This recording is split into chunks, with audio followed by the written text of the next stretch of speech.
Hello, my name is Shantae Bradshaw, and today I will be addressing the need for substance use treatment programs for people with substance use disorders in West Virginia. The specific topic areas I will be discussing includes the population, need, and rationale, innovation, evidence, and past intervention, as well as macro intervention and planning. To start off, I will elaborate on the population need and rationale involved. The target population of interest are those in West Virginia fighting recovery of substance use disorders.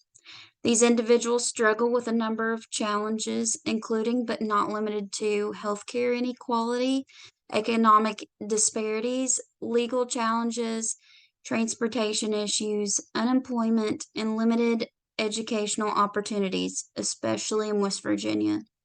This also includes the chronic use of drugs or alcohol to the point of causing interference with one's ability to function properly. The problem that exists for this population is the lack of inpatient treatment facilities in West Virginia.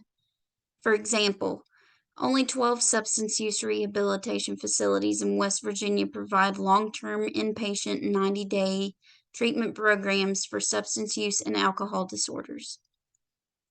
This problem worsens by the fact that transportation is also a major issue, as transportation problems can intensify medical outcome problems, especially since the passing of Bill 334, which applies further restrictions of substance use treatment facilities, which may cause suspension of services across the state.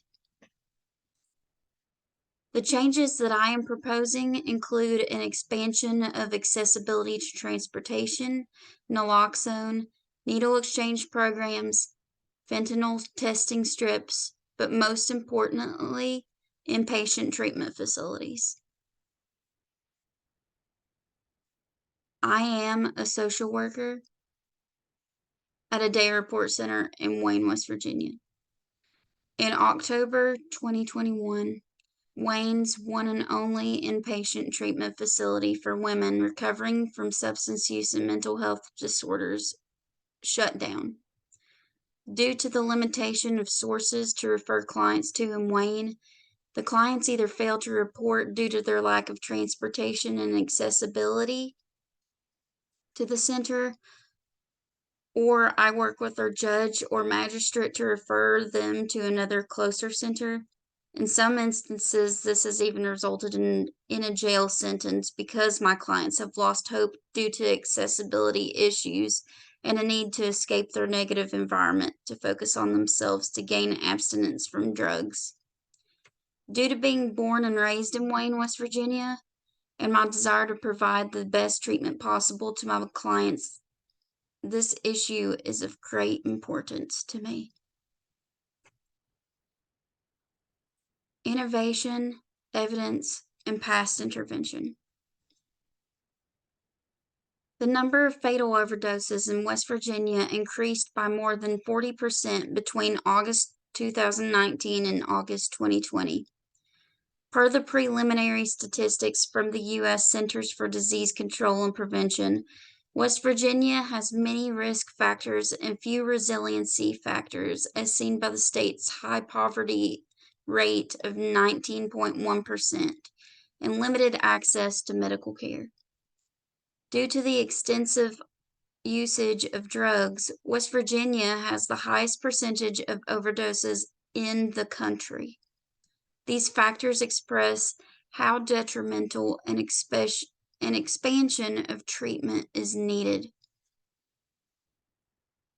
Experts claim that policymakers could have concentrated on remedies to the overdose epidemic, such as expanding access to substance use treatment facilities for those with substance use disorders who live in West Virginia. This would take the place of restrictive measures grounded in stigma, such as Bill 334. Experts also suggest that expansion of accessibility to naloxone, needle exchange programs, and fentanyl testing strips will assist in reducing overdose rates.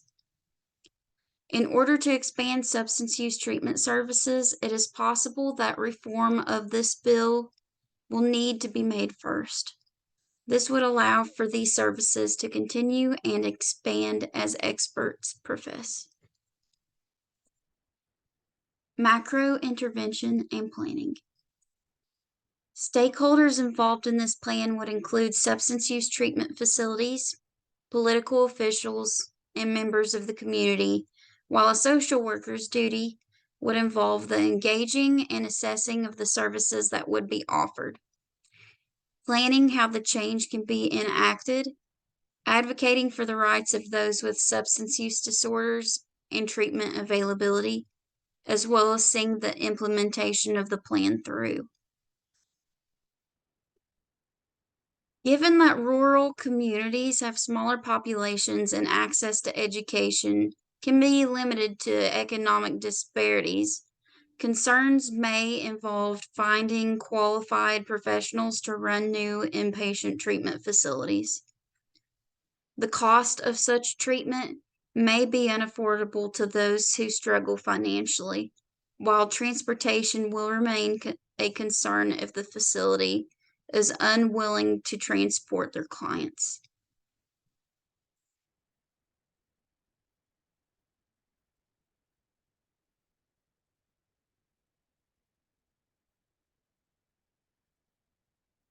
My vision of positive change is to see my clients and others in the community receive the proper access to substance use treatment that they deserve.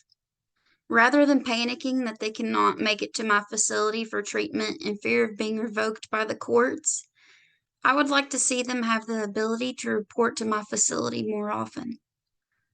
I know that this can be solved by increasing access to inpatient treatment facilities around the area. In order to make this vision a reality, political officials, substance use treatment providers, medical professionals, and mental health clinicians will need to rally together to advocate on behalf of this vulnerable population. The first step is to recognize the absence of care for this population. Next would be to identify stakeholders interested in funding the plan. Then taking it before lobbyists to advocate for more services. Given that a facility is needed for shelter, it is likely that the process will be timely, as construction may be needed. This may prove challenging. However, once it is set in place, it will be valuable.